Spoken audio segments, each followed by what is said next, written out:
नमस्कार, कसे आहात तुम्ही सगळे? आज एका वेगळ्या ब्लॉगसाठी मी तुमच्या समोर उभा आहे आणि ते म्हणजे माझे एक लाडके अंपायर रुडी कोर्टझन. साऊथ आफ्रिकेचे होते ते आज देवाघरी गेलेले आहेत. विकेट गेलेली आहे त्यांची. क्रिकेटच्या भाषेत बोलायचं झालं तर मनात विचार असा आला की अंपायरचं किती महत्त्वाचं आहे क्रिकेटमध्ये. कित्येक खेळ असे असतात की जिथे अंपायर्सना तेवढा त्रास नसतो डोक्याला.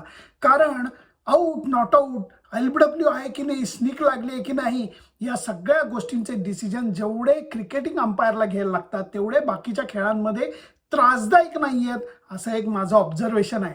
सगळ्याच अंपायर्सबद्दल मला नितांत आदर आहे, कारण हा in a way thankless job आहे.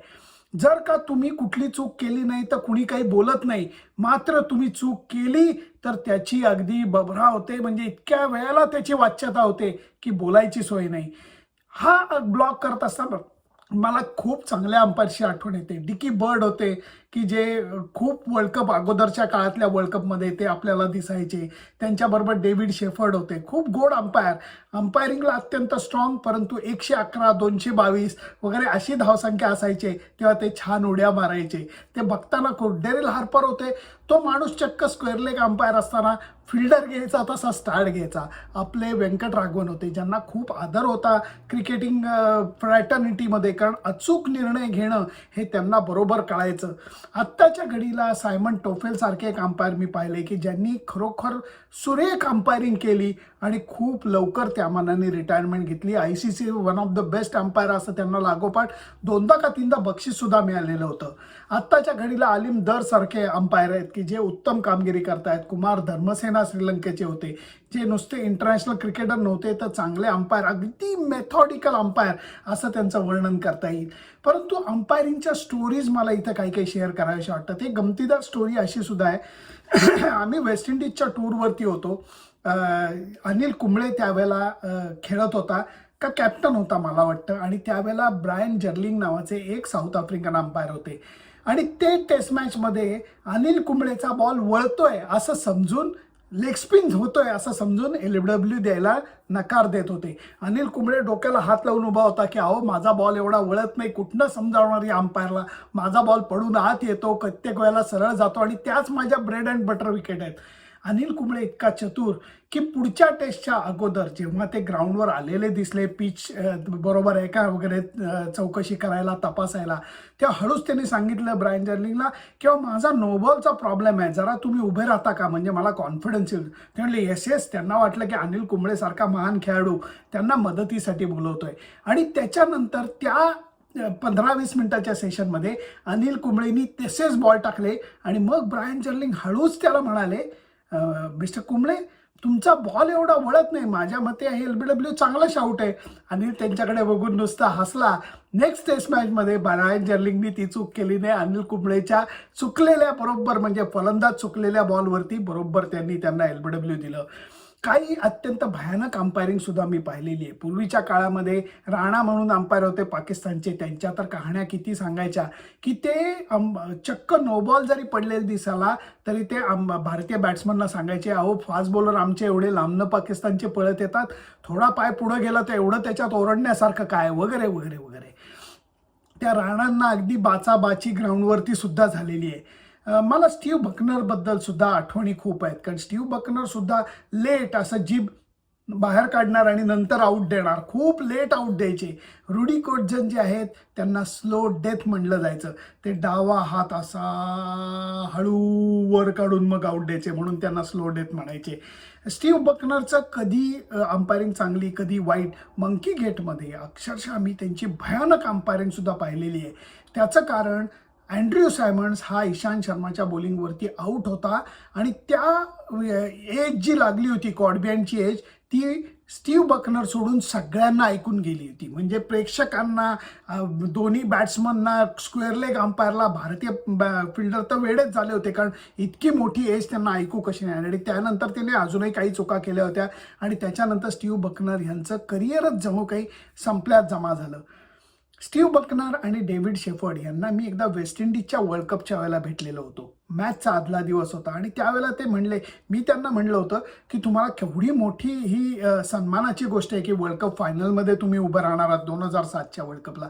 ते म्हणले एका अर्थाने ही सन्मानाची गोष्ट आमच्यासाठी आहे अंपायर म्हणून, परंतु क्रिकेट प्रेमी म्हणून ही गोष्ट चांगली नाही. मी म्हटलं का हो असं का म्हणताय? म्हणे साधी गोष्ट आहे, ज्या दोन देशांचे संघ फायनलमध्ये येतात त्या देशाच्या अंपायर्सना अंपायरिंग करायची परवानगी मिळत नाही.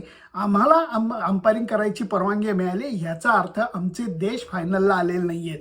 त्यामुळे हा कडू गोड अनुभव आहे. माझ्या मते आम्हाला अंपायरिंग करायला मिळाली नाही तरी चालेल, पण आमचे देश वर्ल्ड कपच्या फायनलला यायला पाहिजेत. मला इव्हन मी जेव्हा क्रिकेट खेळत होतो त्यावेळेला पीटर फर्नांडिस म्हणून अंपायर होते, खूप जबरदस्त umpire. LBW shout out, not out, not out दिला तरी ते सांगायचे ball was missing leg stump, ball was going up, असे ते दाखवायचे आणि त्यांना कोणी आर्ग्यू करायचं नाही. त्याच्या उलट KD जोशी म्हणून एक अंपायर होते, ते स्वतःचं रेकॉर्ड ठेवायचं, एखादा बॅट्समन किंवा बॉलर ठेवतो तसा, आणि जर चुकून 48 LBW त्या सीझनमध्ये कोणाचे झालेले असले तर पहिल्यांदा दोनदा पॅडवरती ज्या बॅट्समनच्या बॉल लागेल ते आऊट असायचे, कारण KD जोशी झटक्यात त्यांना आऊट द्यायचे. असे सुद्धा गमतीदार मी अंपायर पाहिलेले आहेत. आत्ताच्या घडीला आपले नितीन मेनन जे आहेत ते खूप सुपर अंपायरिंग करतायत, एलिट पॅनलमध्ये सुद्धा ते आलेले आहेत. विनीत कुलकर्णी जो माझा पुण्याचा मित्र आहे तो सुद्धा सुरेख अंपायर आहे, तोही आता परत एलिट पॅनलमध्ये येण्यासाठी अगदी जीवापाड प्रयत्न करतोय. असद राऊफ साहेबांची सुद्धा पाकिस्तानचे अंपायर. मला एक गमतीदार गोष्ट आठवते, आम्ही पर्थला होतो आणि पर्थला असताना चक्क असं झालं की म्हणजे लंच टाईम नंतर अगोदर असद राऊफ अत्यंत अस्वस्थ झालेले दिसले आणि लंच टाईम नंतर एकदम रिलॅक्स झालेले दिसले. संध्याकाळी जेव्हा ते वॉकला आलेले होते समोरच्या मैदानावरती तेव्हा मी आणि हर्षा भोगले त्यांना भेटलो होतो आणि म्हणलं असद भाई क्या हुआ था आपको? ते म्हणे बोलता नाही हो दिखाता, असं करून त्यांनी दाखवली. मांड्या बिंड्या त्यांच्या लाले लाल झाल्या होत्या. कारण असं होतं की पर्थच्या उन्हामध्ये असद राऊफ टेर्लिन टाईप एका सिंथेटिक कपड्याची पॅन्ट घालून उभे होते. अंपायरची पॅन्ट ही ब्लॅक असते, काळी पॅन्ट असते, हे आपल्याला माहिती आहे, आणि त्याचे चटके त्यांना सहन करायला लागलेले होते. त्यामुळे लंच टाईमच्या अगोदर ते आज त्यांनी निरोप पाठवला की कसंही करून माझ्या मापाच्या कॉटन पॅन्ट प्लीज घेऊन या, आणि मग लंच टाईमला त्यांना कॉटन पॅन्ट मिळाली आणि मग ते उभे राहिलेले होते. खूप खूप खूप मला आठवणी येत आहेत अंपायरच्या येत आहेत. बिली बॉर्डन सारखे अंपायर आठवतात की ज्यांना खरोखर थोडासा म्हणजे स्नायूंचा हाडांचा प्रॉब्लेम होता, हा बोटं त्यांची सरळ व्हायची नाहीत, त्यामुळे ते आऊट देताना असे द्यायचे, त्यामुळे विकेट फिंगर असं त्यांना गमतीने म्हटलं जायचं. पण प्रत्यक्षात तो त्यांचा दोष नव्हता, तो त्यांना असलेली व्याधीचा परिणाम होता. रुडी कोर्टझन आज गेले. इरॅस्मस जे आहेत, मरे इरास्मस अजूनही साऊथ आफ्रिकेचे टॉप क्लास अंपायर आहेत. आत्ताच्या घडीला सुद्धा जे एलिट अंपायर्स आहेत ते खूप चांगले अंपायर्स आहेत, त्यांना रिस्पेक्टही खूप आहे. खेळाडू आणि अंपायरचं एक वेगळ्या प्रकारचं नातं असतं. त्याचं कारण मैदानावरती क्रिकेट सामना चालू असताना कंट्रोल ठेवणं हे अंपायरची गोष्ट असते. आत्ताच्या घडीला आलिम दर सारखा सिनियर अंपायर असतो, तो बरोबर कंट्रोल ठेवतो. कारण भारत पाकिस्तान मॅच असते किंवा ॲशेसची टेस्ट मॅच असते, भारत इंग्लंड, भारत ऑस्ट्रेलिया असे सामने होतात, तेव्हा वातावरण पेटलेलं असतं, थोडीशी बाचाबाची, गालीगलोच, स्लेजिंग हे होत असतं. ते खेळाच्या परिसीमेमध्ये राहून जर का झालं तर खेळाची लज्जत वाढते. हाताबाहेर परिस्थिती गेली तर काय भयानक परिस्थिती होते हे सुद्धा आपण पाहिलेलं आहे. त्यामुळे अंपायरना आऊट आणि नॉट आऊट जेव्हा ते निर्णय देतात त्यांना स्प्लिट सेकंद मिळतो. कारण एक सेकंद लक्षात घ्या, तुम्ही बॉलरनी नो बॉल टाकलाय की नाही असं खाली बघायचं आणि तो नाही हो ठरवून दुसऱ्या क्षणाला वरती बघायचा आणि तो इम्पॅक्ट ठरवायचा, आऊट की नाही नॉट आऊट याचा. या सगळ्या गोष्टी करणं, अंडर प्रेशर करणं, जेव्हा नंतर त्याची स्क्रुटिनी 7-8 कॅमेरे करत असतात, अशा गोष्टी करणं आणि मग त्याच्यावरती टीका टिप्पणी सहन करणं, हे सगळं क्रिकेट अंपायरला सहन करायला लागतं. हे करून ते लोक क्रिकेटची शोभा वाढवत असतात. क्रिकेटचा गेम संस्कृतीच्या दायऱ्यामध्ये राहून खेळला जावा याच्यासाठी प्रयत्न करत असतात. त्यामुळे आज रुडी कोर्टझन यांना श्रद्धांजली अर्पण करत असताना सगळ्या अंपायरनी केलेल्या चांगल्या कामांचं मी कौतुक करेन आणि मी असं म्हणेन की अखेर तीही माणसं आहेत, कधी चुका होतात कधी नाही, परंतु त्याच्यावरनं त्यांची निर्भत्सना करणं हे बरोबर नसतं. कारण क्रिकेट अंपायर हा अत्यंत अविभाज्य घटक आहे क्रिकेटचा. काही जण असंही म्हणतात की आता टेनिसप्रमाणे अंपायर ग्राउंडवरचा जाऊन सगळ्याच गोष्टी TV अंपायरकडे द्याव्या. मला ते अजिबात पटत नाही, कारण अखेर ते क्रिकेटच्या संस्कृतीत बसते असं मला वाटत नाही. ही गोष्ट जर का लक्षात घेतली तर गेले काही वर्षांमध्ये DRS सिस्टीम आल्याने जरा अंपायर्सवरचं प्रेशर थोडंसं कमी झालंय की ते मोठ्या चुका टाळू शकतात. परंतु एक लक्षात घ्या, मॅच संपल्यानंतर या अंपायरची कडवी परीक्षा होत असते. त्यांची पॉईंट सिस्टीम आहे, त्यांनी केलेल्या चुका, त्यांनी केलेले बरोबर या सगळ्याची शहानिशा होत असते. हे आपल्याला विसरून चालणार नाही. त्यामुळे रुडी कोर्टझन यांना श्रद्धांजली अर्पण करूया आणि हे लक्षात ठेवूयात की अंपायर यांचं सुद्धा योगदान खूप मोठं आहे. धन्यवाद.